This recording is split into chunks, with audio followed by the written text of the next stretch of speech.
Clicking sounds, sounds that reveal the presence of radioactive rays. The instrument, a Geiger counter, is converting radioactivity into sounds we can hear. This radioactivity is coming from a small piece of radioactive material inside this plastic cylinder. The small amount of radioactivity coming from the cylinder is harmless. The luminous dial on this watch also gives off radioactive rays, which we hear on the Geiger counter. Even when there's no radioactive material near, the Geiger counter continues to click. This is caused by cosmic radiation that continually bombards us from outer space. But we don't get enough cosmic radiation to harm us. Today, atomic scientists produce radioactivity in large amounts. Radioactivity and radioactive materials have many peacetime uses. But we know, too, that they can be used harmfully, as in atomic bombs. The chance of your being hurt by an atomic bomb is slight. But since there is a chance, you must know how to protect yourself. To protect yourself, you have to know what the bomb does. Besides blast, there's radioactivity and heat. Can we protect ourselves from these?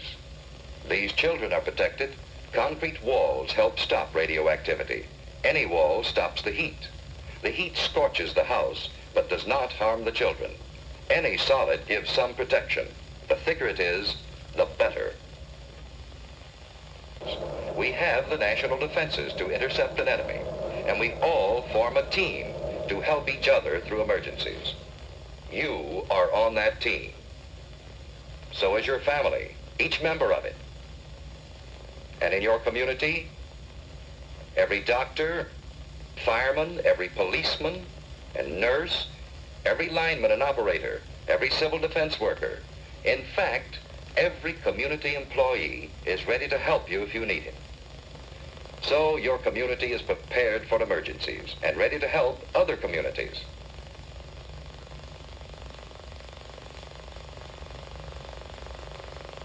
We have state and national headquarters for civil defense. And your city has a civil defense corps. We have a warning system and a system of defense.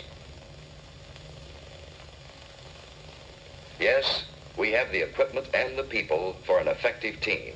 But, like any team, it can win only when everyone knows his job and does it well. What is your job?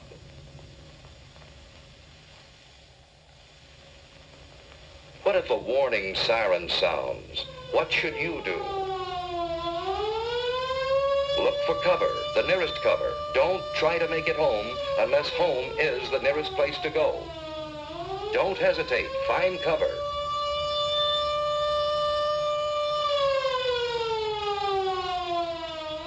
Everyone is in on this. Strangers will understand.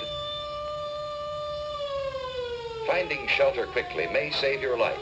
If you can't get into a house, get behind a wall or a steep embankment on the side away from the city. Civil defense teams will go into action immediately. If you're home, you've work to do. Hi, Susie. Everything's fine upstairs. How are you doing here? Okay, I guess. That's good. We repeat, cover windows to protect against the possibility of broken glass, heat, and radioactivity. Turn off fires. If you are home and are not assigned to civil defense duties, go to your prepared shelter. Those who are in shopping centers, go to prepared Well, shelters. fire in the kitchen's out. Now we'll go down the In basement. this practice alert, we are assuming that the attack will come on the waterfront area. See, it's just practice. All this rushing around for nothing. Now, there's just where you're wrong. We need this practice. Now, come on, let's do our job. That's good thinking. We all need practice. Here's a clean, well-prepared shelter in the basement. Ted and Sue have a battery radio, and they have soda ash and stirrup pump fire extinguishers. They have other emergency supplies, too. A flashlight, a well-equipped first aid kit with plenty of bandages, tape, and scissors. A Red Cross first aid book, a few cans of food, a good supply of water, blankets, and an electric lantern in reserve. You know, Susie, this stuff would come in handy on a camping trip. I'd a lot rather be on a camping trip. Say, what would we do if we didn't have a basement? At school, they told us we should be away from windows and behind double walls. You know, like an inside hall. Ted's right. If you live in an apartment house, you can't all go to the basement. Head for a shelter area. If none is marked for you, find cover away from windows and in a hallway if possible. Wait for the all clear. Be calm. If you're on the playground, run for shelter. If you're in the schoolyard, get into the building. Move quickly, but in good order. Inside, go to the shelter area you've been assigned. Take your place on the floor. Here's one good way to protect your eyes and neck in case of a bombing. Wait for the all clear. So far, you've been watching a practice drill. But what if there is a bombing that comes without warning? What is your job then? Find cover immediately. Don't look at the flash. Stretch out. In about 1 minute, the immediate danger is past. Then head for safer cover. Another bomb may fall.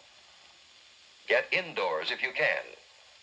Shed your outer garments. They may have radioactive particles on them. If you're home, take shelter and stay down for about 1 minute. By then, the danger from radioactivity, heat, and blast have passed. Protect your eyes and neck. Let's get things shut up. Sue found shelter under her bed.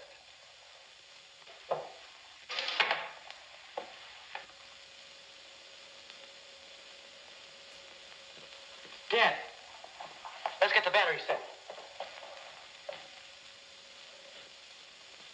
When the house current is off, that battery radio is essential. Keep tuned in.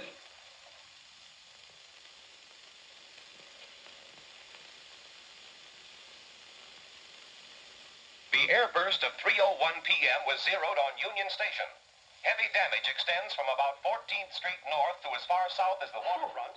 You know, we're lucky. To west. That blast was miles Stay away. undercover unless you have civil defense to... I've just been handed a bulletin. There's been an underwater burst at the waterfront. Water thrown up by the bomb is falling as mist and rain, and it is radioactive. Avoid this radioactive mist and What rain. does he mean which by the wind is blowing south from the river. radioactive mist? All According to what residents Dad in the river take said, necessary the precautions. radioactivity gets into the mist and rain. And if the mist or rain gets on you, it's apt to make you very sick. What would you do about it? I'd scrub thoroughly with a detergent and water. What's a detergent? It's something like Mom uses when she washes dishes and clothes. Don't drink tap water. It may be contaminated. Ted and Sue are waiting for the all clear.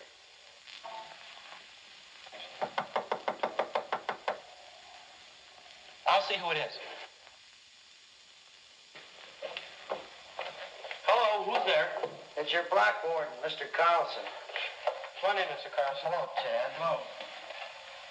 Ted, this is Mr. Franklin, our radiological monitor. He's here to check for any radioactivity. I saw your mother down the shopping center. She's fine. Well, there's no damage here. No, it's been very good here. Hello, Sue. Say, have you seen my dad lately? He's down at headquarters, and boy, he's really busy. Yeah? Well, there's no radioactivity here. Say, Mr. Franklin, is that a pen on your coat there? Oh, no, that's a dosimeter. A dosimeter? Well, what's a dosimeter? Well, it measures the amount of radioactivity that I've been exposed to. But this is the meter that I use to check with. Say, Mr. Carlson, is there anything I can do outside to help? No, Ted, everything is under control. You just stay here till the all-clear signal is given. You've done a good job. Thank you, Mr. Carlson. Bye, Sue. Bye. A good job. That's what everyone must do to be safe. Doing a good job means simply following the rules in an alert or an attack and waiting until all is clear again.